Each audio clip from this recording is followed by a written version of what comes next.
دلوں کو جوڑنے، سچ کو ابھارنے اور امت کو جگانے کا پیغام۔ Aqsa T V.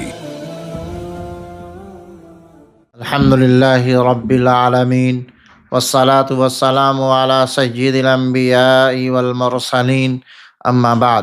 معزز سامعین کرام، آج ہم ایک نہایت اہم اور حساس معاشرتی زندگی سے جڑے ہوئے موضوع پر گفتگو کرنے جا رہے ہیں، اور وہ ہے ملازمین کے حقوق۔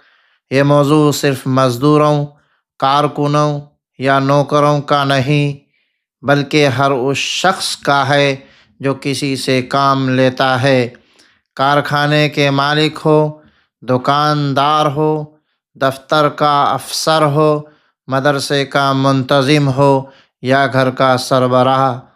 اسلام نے محنت کو عزت دی ہے، پسینہ بہانے والے ہاتھوں کو قابل احترام بنایا ہے۔ نبی کریم صلی اللہ علیہ وسلم نے فرمایا، کسی نے کبھی اس سے بہتر کھانا نہیں کھایا جو اپنے ہاتھ کی کمائی سے کھایا ہو۔ یہی وجہ ہے اسلام میں ملازم کوئی کمتر انسان نہیں بلکہ باعزت محنت کش ہے۔ نبی کریم صلی اللہ علیہ وسلم نے ارشاد فرمایا، اپنے خادم کو وہی کھلاؤ جو خود کھاتے ہو، وہی پہناؤ جو خود پہنتے ہو، اور ان سے ایسا کام نہ لو جو ان کی طاقت سے باہر ہو، اور اگر لو تو خود بھی ان کی مدد کرو۔ یہ حدیث ملازمین کے حقوق کا مکمل منشور ہے۔ ملازمین کا پہلا حق یہ ہے کہ بروقت اور پورا معاوضہ۔ نبی کریم صلی اللہ علیہ وسلم نے فرمایا، مزدور کی مزدوری اس کا پسینہ خشک ہونے سے پہلے ادا کر دو۔ پہلا حق، ملازمین کے حقوق کی بنیاد، تنخواہ میں تاخیر، کٹوتی میں ظلم، کام پورا لے کر اجرت کم دینا، یہ سب سخت گناہ ہے اور قیامت کے دن اس کا حساب ہوگا۔ دوسرا حق عزت اور احترام ہے۔ اسلام ملازم کو ذلت نہیں، عزت دیتا ہے۔ نبی کریم صلی اللہ علیہ وسلم نے فرمایا، یہ تمہارے بھائی ہیں، اللہ نے انہیں تمہارے ماتحت کیا ہے۔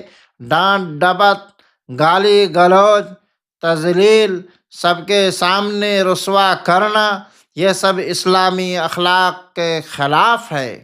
تیسرا حق، طاقت سے زیادہ کام نہ لینا۔ ہر انسان کی ایک جسمانی اور ذہنی حد ہوتی ہے۔ نبی کریم صلی اللہ علیہ وسلم نے فرمایا، ان پر ایسا بوجھ نہ ڈالو جو وہ برداشت نہ کر سکے۔ آج کے دور میں اوور ٹائم، بغیر معاوضہ، آرام کا وقت نہ دینا، مسلسل دباؤ، یہ سب ظلم کی شکلیں ہیں۔ چوتھا حق، آرام اور سہولت۔ اسلام میں کام کے ساتھ آرام بھی حق ہے۔ مناسب وقفہ، چھٹی، بیماری میں رعایت، یہ سب اسلامی تعلیمات کا حصہ ہے۔ پانچواں حق، انصاف اور برابری۔ اللہ تعالیٰ فرماتے ہیں کہ بے شک اللہ عدل کا حکم دیتا ہے۔ ملازم کے ساتھ ذات، زبان، قوم، مذہب کی بنیاد پر ناانصافی کرنا حرام ہے۔ نبی کریم صلی اللہ علیہ وسلم کا عملی نمونہ یہ ہے کہ حضرت انس رضی اللہ تعالیٰ عنہ فرماتے ہیں کہ میں نے 10 سال نبی کریم صلی اللہ علیہ وسلم کی خدمت کی، نہ کبھی ڈانٹا، نہ برا بھلا کہا۔ یہ سب ہمارے نبی صلی اللہ علیہ وسلم کا اخلاق ہے۔ آج کا المیہ یہ ہے کہ آج ہم دیکھتے ہیں مزدور کو حقیر سمجھا جاتا ہے، تنخواہ دبائی جاتی ہے، نوکر کو غلام سمجھا جاتا ہے۔ یاد رکھیے، جس کا دل کسی مظلوم کی آہ سے نہیں کانپتا، وہ ایمان کی حقیقت سے دور ہے۔ ملازمین بھی ذمہ دار ہیں۔ اسلام توازن سکھاتا ہے۔ ملازمین پر بھی لازم ہے کہ امانت داری، دیانت، کام میں خیانت نہ کرنا وقت کی پابندی، لیکن یاد رکھیے فرض کی کوتاہی ظلم کا جواز نہیں بن سکتی۔ نبی کریم صلی اللہ علیہ وسلم نے فرمایا، قیامت کے دن میں خود 3 لوگوں کے خلاف مقدمہ لڑوں گا۔ ان میں سے ایک وہ شخص ہے جس نے مزدور سے پورا کام لیا اور مزدوری نہ دی۔ سوچئے، جس کے خلاف نبی کریم صلی اللہ علیہ وسلم خود کھڑے ہوں، اس کا انجام کیا ہوگا؟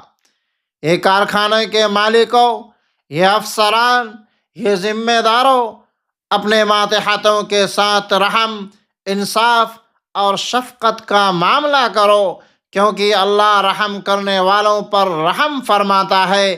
یا اللہ، ہمیں ملازمین کے حقوق ادا کرنے والا بنا، ہمیں ظلم سے بچا، ہمیں اپنے نبی صلی اللہ علیہ وسلم کے اخلاق پر چلنے کی توفیق عطا فرما۔